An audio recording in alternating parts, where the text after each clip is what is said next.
Could you explain that to me like on five? Yeah, for sure. So, from the beginning, like there's a way to bet that a security is going to go down, and it's called shorting.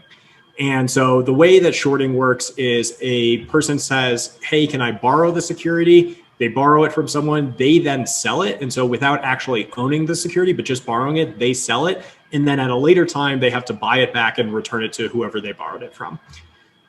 Gamestop was a incredibly heavily shorted security. And so that meant, a ton of people had borrowed a significant amount of the securities, lent it out, and they're hoping that they can buy it back at a lower price. And so it was actually something that more than 100% of the shares available were borrowed and sold to another party. And so, there was like more shorts than the available float.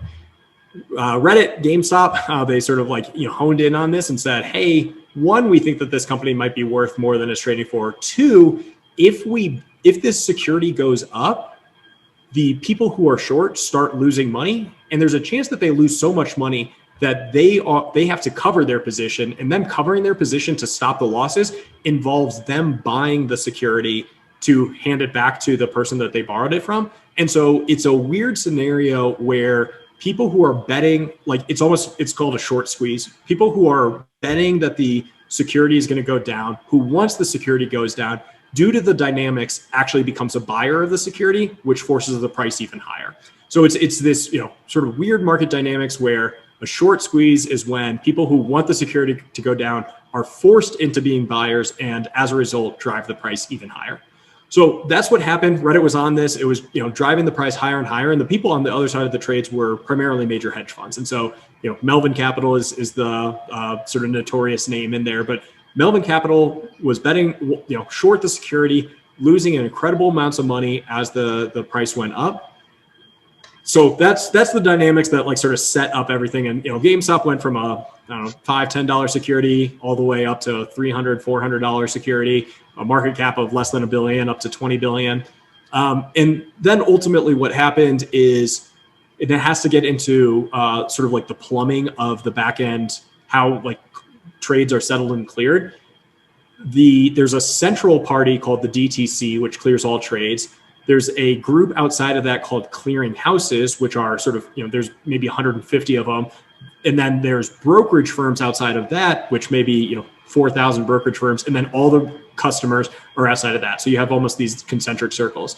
The central clearing firm said there's an incredible amount of risk in the system. There's a chance that people who are on either sides of the trade are bankrupt and can't fulfill the trade. And so they said, when you make trades in these securities, you have to post all of the money up front to prove that you have the money to settle these trades, and no one's going to go bankrupt in this scenario. Ultimately, some clearing firms and clearing houses, that sort of inner ring, didn't have the money and said, we don't have the money to place trades. And so they cut off access, and some of them cut off access completely. Some cut off access to just the buy side. Robinhood is large enough that they have their own clearing house. And so they made the decision, we're not going to support buying on the security. We're only going to support selling, because every time someone buys, we have to post more and more collateral, and we just don't have the money to do it. We are not as large as Robinhood is. And so we use an independent clearing firm called Apex, and Apex supports a lot of the other fintech brokerages like Webull, Public, Stash, SoFi, Betterment, even though Betterment doesn't do individual stock trading. But Apex unfortunately told us about midday, we are no longer going to support trading in 3 securities, GME, AMC, and KOSS.